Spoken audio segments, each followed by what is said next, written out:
Today I'm going to show you tips on how to go from making this to making this just by setup and running your character and your campaign just a little bit differently.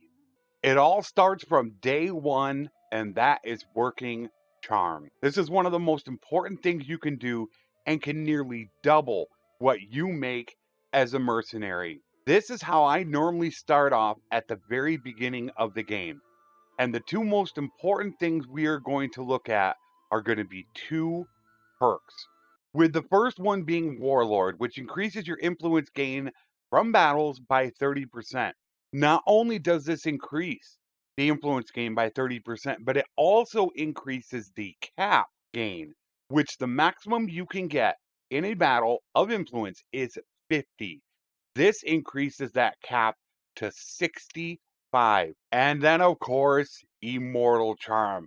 Now, a lot of people are going to say it's going to take forever to get Immortal Charm.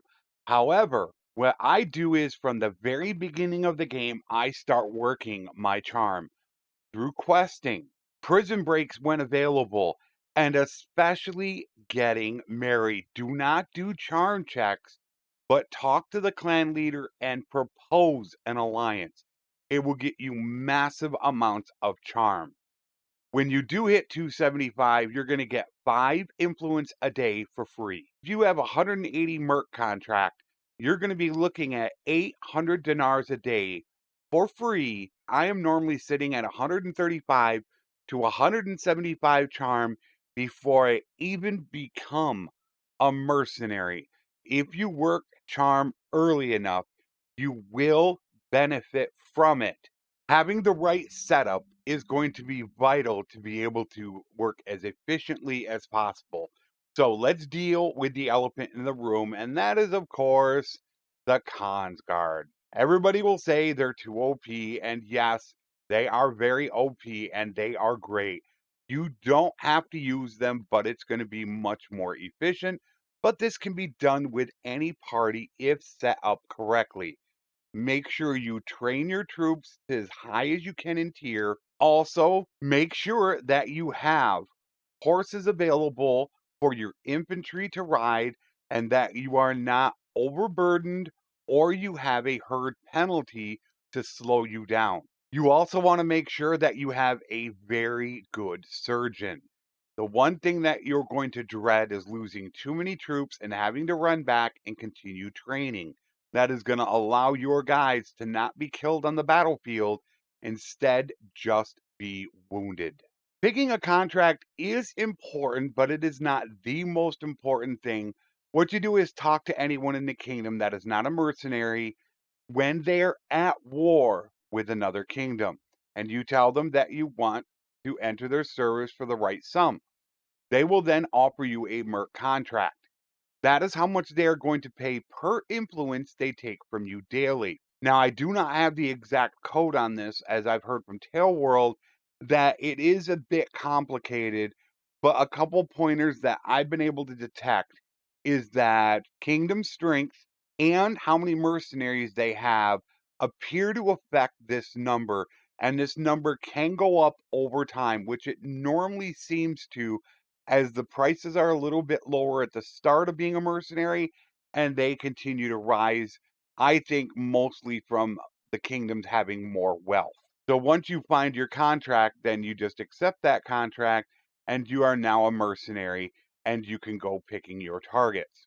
Now, once a kingdom pieces out and you no longer have any targets to go after, don't be afraid to leave that contract. That 260 contract we got was great, but don't be afraid to go elsewhere because you want to be efficient, and fighting as much as possible will make you more money. The only thing that you will lose by leaving as a mercenary is the influence you've accumulated.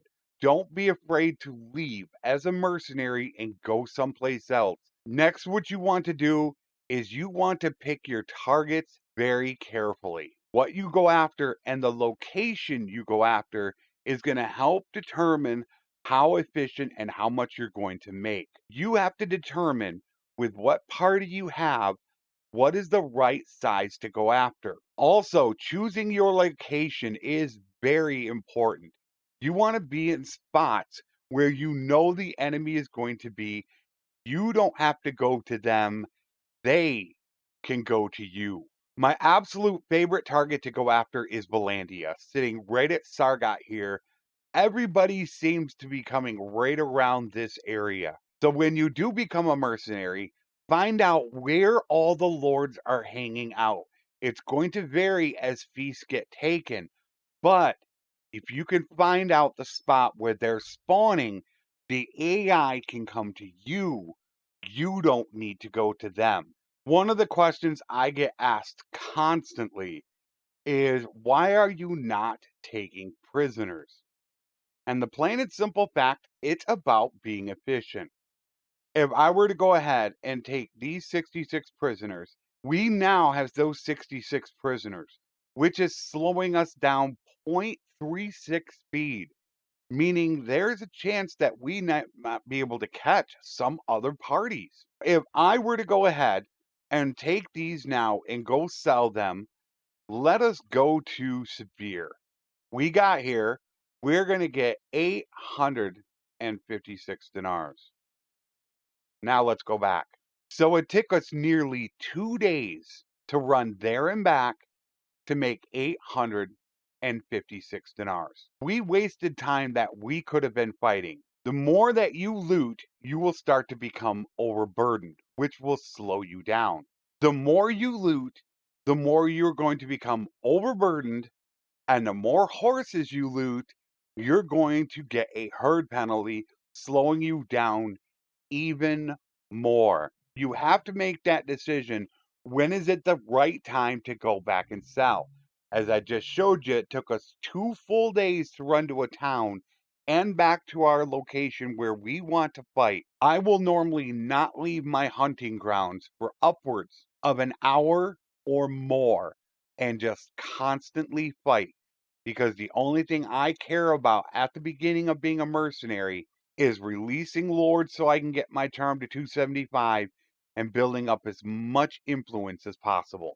Doing any one of these is not going to make it, but if you can be efficient, pick the right perks, have a good party, pick the right location, priority targets, and manage your selling of loot and troops, then you are going to become so efficient that you're going to start raising that up to anywheres between 5,000 and 10,000 a day.